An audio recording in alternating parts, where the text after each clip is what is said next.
ალექსანდრე კორსანტია ბათუმშია. ამერიკაში მოღვაწე ქართველი პიანისტი კონცერტს ხელოვნების ცენტრში ბათუმის სიმფონიურ ორკესტრთან ერთად ამ წუთებში მართავს. მანამდე კი მან რეპეტიცია გამართა, რომელსაც ჩვენი გადამღები ჯგუფი დაესწრო. მარი ბოლქვაძე კი ამბობთ.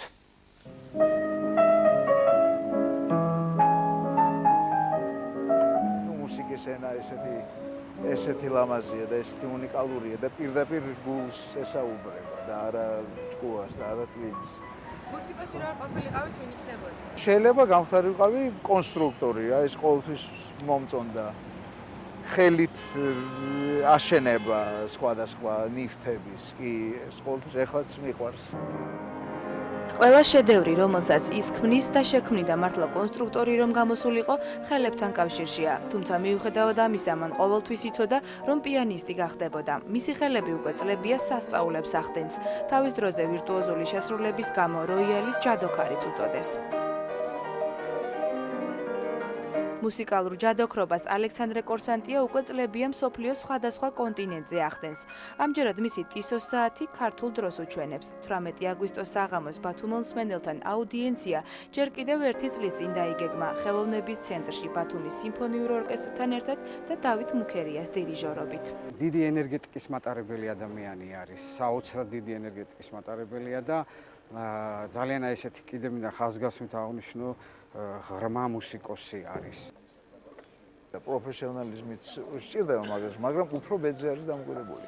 აკუსტიკა აქ არის ბუნებრივად კარგი. მოწონს როიალიც, ჰამბურგული სტენვეი, რომელზეც ფესტივალიდან ფესტივალამდე უამრავი ცნობილი პიანისტი უკრავს, თუმცა დღეს რეპეტიციის გავლა ცნობილ მუსიკოსს ასაწყობ ინსტრუმენტზე მოუწია. მადლობთ, რომ ჩემი იმედი გაქვთ და მეც მაქვს, მაგრამ აი დღევანდელ რეპეტიციაზე ძალიან გამიჭირდა და აუცილებლად სჭირდება ამ როიალს ესეთი პატარა მიკროკლიმატის აპარატი. ცოტა ხანი 5 წუთი უნდა დამისადოთ. სანამ სპეციალისტები ინსტრუმენტს აწყობენ, პიანისტის თავისუფალი დრო შეკითხვებისთვის გამოვიყენეთ. თავისუფალ დროს რისი დაკვრა გიყვართ ხოლმე?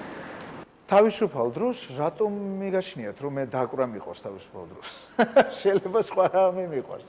არა, მე დაკვრას მიყვარს, რა თქმა უნდა. სინამდვილეში კი თავისუფალი დრო თითქმის არ აქვს. ამერიკაში, სადაც ის უკვე 22 წელია ცხოვრობს, მომავალ მუსიკოსებს ასწავლის იმას, რაც 4-10 წლეულის მანძილზე თავად ისწავლა. ცხოვრებისგან უნდა ადამიანი ისწავლოს და ცხოვრებაში უნდა იპოვოს აი ეს წყარო ამისი, რომ მე მუსიკაში გამოხატოს და ცხოვრებასთან რომ მაინც და მაინც ახლო კავშირში არ არის ადამიანი, ეს ყოველთვის იქნება დიდ მინუსად. მიუხედავად იმისა, რომ ცნობილი პიანისტის ყოველი დღე მკაცრად არის გაწერილი, იგი სამშობლოში ჩამოსვლას ხშირად ახერხებს. იქ ბოსტონში მთელი ზაფხულის დროს მე ვიყავი მხოლოდ 9 დღე და საქართველოში კიდე თვე ნახევარი. პრინციპში მე არც მაქვს ესეთი გზნობა, რომ საქართველოსდან წასული ადამიანები, იმიტომ რომ არა ვარ. ნუ აქ მშობლები ცხოვრობენ.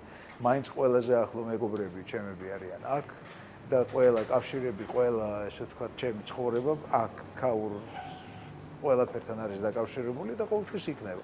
მე ამას ვინახავ, ეს მიყვარს, ეს ნამდვილად ესე დარჩება. უკვე დროთი არის ეს მოსინჯული. კურორტთან ურთიერთობის ფარგლებს ცილდება მისი დამოკიდებულება ბათუმთან და შავ ზღვასთან. ძალიან თბილია და ცოტა ჭუჭყიანია.